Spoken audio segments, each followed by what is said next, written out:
আসসালামু আলাইকুম, welcome back to year Tuktuki blog. কেমন আছেন আপনারা সবাই? চলে আসলাম আবার নতুন একটি ভিডিও নিয়ে। আর কক্সবাজারে ছিল এটা ডে 3।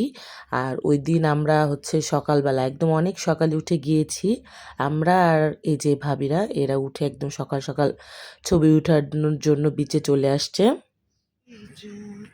সকালবেলা বিচে যাচ্ছি দুইজন, আরিয়ান ঘুমায় আছে, তাই না?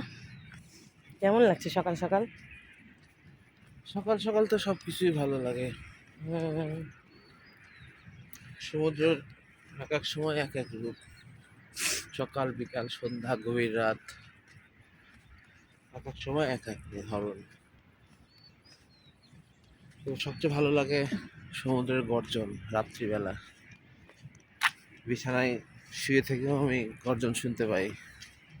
বালিশে মাথা দিলে তো শোনা যায়। সাধারণ চলেন আপনাদের সমুদ্র দেখাই। ওই যে দূরে, আমাদের এত দূর হেঁটে যেতে হবে, বালু পথ। আমরা দুজন হেঁটে হেঁটে যাচ্ছি। কি বিশাল বিশাল ঢেউ, চোখ শান্তি, আল্লাহর অপরূপ সৃষ্টি। জানটা ভরে গেল। তোমাকে অনেক ধন্যবাদ আমাকে এত সুন্দর জায়গায় নিয়ে আসার জন্য। সুন্দর জায়গায় তো সুন্দর জিনিসই নিয়ে আসতে হয়। হ্যাঁ, তাই না? আলহামদুলিল্লাহ, যাক, আল্লাহর সৃষ্টি দেখার অনেক ইচ্ছা আছে, অনেক দারুণ। ঘুরবো আমরা দেশ বিদেশ। আল্লাহ যদি তৌফিক দেয়, ইচ্ছা আছে, যতদিন হায়াত আছে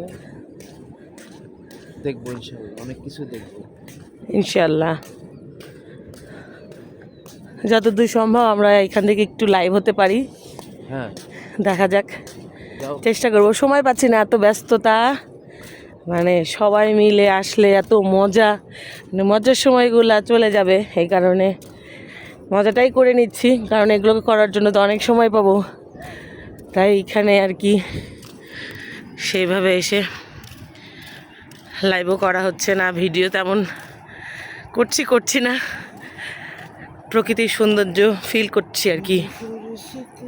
এই যে সমুদ্রের কি ঢেউ আর কি শব্দ, দেখেন ঢেউগুলো আস্তে আস্তে পড়ছে দূরে।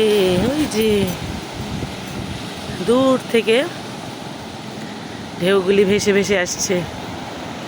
ভালো লাগে পা ভিজাতে সমুদ্রের পানিতে। আজকে আমাদের লাস্ট ডে, আমাদের চলে যেতে হবে। মনটা খুব খারাপ করছে, এত সুন্দর জায়গা ছেড়ে যেতে ইচ্ছা করছে না। জনম জনম থেকে যাই, কিন্তু সেটা তো আর সম্ভব না।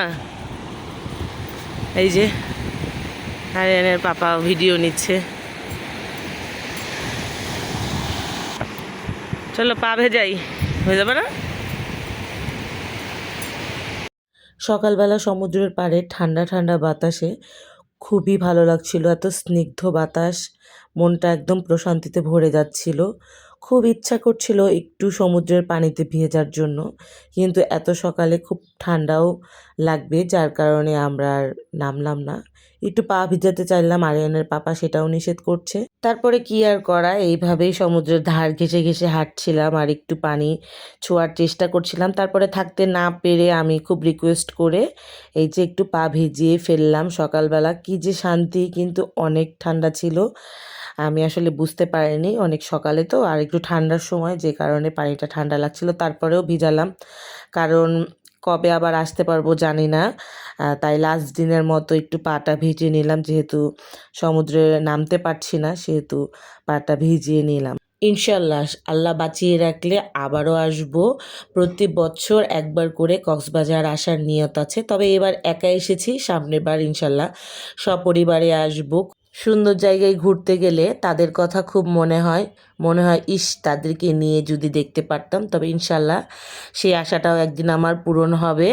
তো আজকের ভিডিও আমি আর বেশি বড় করছি না, ভিডিও এখানে শেষ করে দিচ্ছি। আশা করি আপনাদের ভিডিওটি ভালো লেগেছে। ভিডিওটি ভালো লেগে থাকলে লাইক, কমেন্ট ও শেয়ার করবেন। আর পেজ থেকে থাকলে ফলো দিতে ভুলবেন না। আর ইউটিউব থেকে দেখে থাকলে অবশ্যই সাবস্ক্রাইব করবেন। দেখা হবে নতুন ভিডিওতে, ততদিন পর্যন্ত আল্লাহ হাফেজ।